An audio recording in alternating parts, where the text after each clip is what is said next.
do I do with my hands and my arms when I am speaking in public? That is one of the most common questions I get.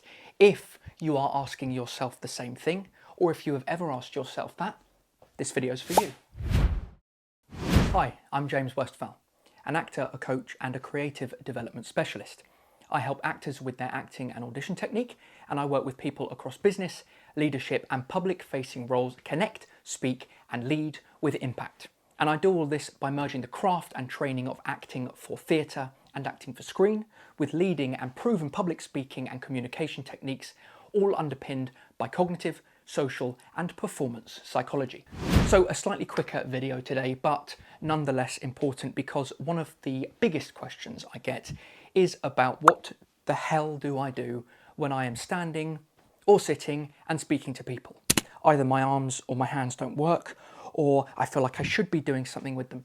All of this is very natural, but the very simple and effective answer to this is you don't need to do anything with your hands or your arms or your body. And by that I mean you shouldn't feel the need to force anything. When we watch people communicating and speaking, whether it's a pitch, presentation, speech, whatever, if we feel like people have rehearsed a movement here and rehearsed a movement here, what we tend to feel is that that person is either being inauthentic, or it feels mechanical, too rehearsed, or fake. We don't tend to like watching that.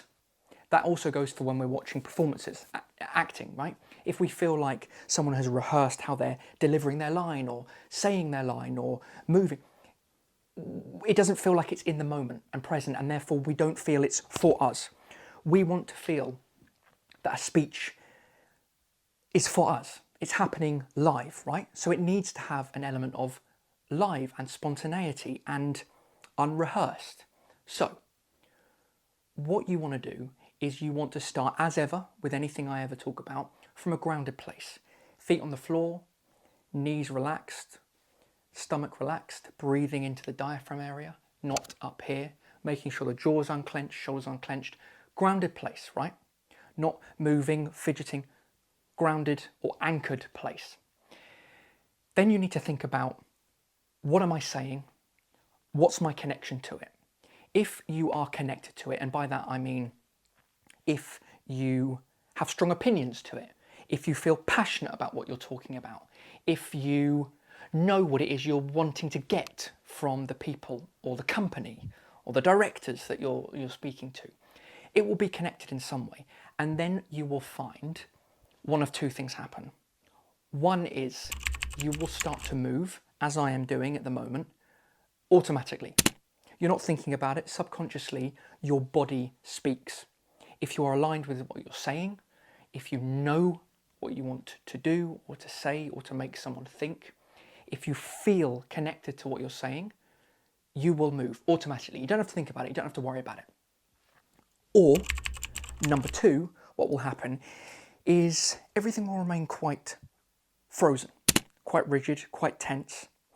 That usually signifies to me as a coach that you haven't learnt your words well enough, if you are someone that likes to learn their material.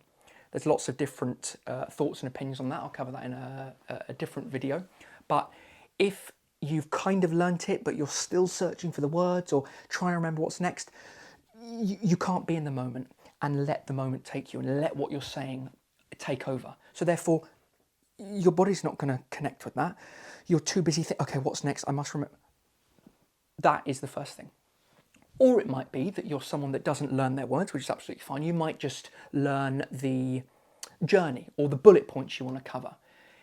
If you're still doing that, it's probably that you don't know that journey or your content well enough. So it's either you don't know your content and the journey, or you don't know your words well enough. Because once you have that, you will find you can relax into it a bit more, and the automatic stuff, the subconscious stuff, takes over. Your body will join what you're doing, right? So it always comes down to connection to what I'm saying, making sure I'm grounded, and making sure I know my material, whether it's the words or the content, well enough that I can relax into it and just see what happens. Now, from there, you can layer in intentional gesture if you want. I'm not saying that no gesture is good. I'm not saying that even rehearsed gesture isn't good, as long as it is done intentionally. And you can only layer that intentional gesture in once you have mastered the groundedness, or the anchoring, for want of a better word, connection to what you're saying, right? It may be that you want to land a specific point, right? So, for example, if I was to do that again and I'm rehearsing it, I know that on that land, I'm going to land my hand. It may be that you want to land a specific point. So I can layer that in. It's intentional gesture that I think is going to help my communication or help emphasize what I'm saying. Or maybe I'm rehearsing in a breath and a pause. Whatever it is, right? But we want to make sure that that is layered in on top of being grounded and connected and truly meaning what you're saying, because then it will feel authentic and intentional, not intentional and inauthentic. I move on this line. I look here on this line. I pause for no reason on this. You want to allow room and space for things to happen that you haven't planned and you haven't rehearsed. And you can only have that in a paradoxical way if you know your material really well, whether it's your words or your content, you're relaxing into it, you're connected, and you're starting from a grounded place. If you have found this video helpful, please, as always, subscribe to my channel. It really helps. If there is something you particularly want me to focus on in a future video, then you can either drop a comment in the comment section or you can get in touch with me via my website.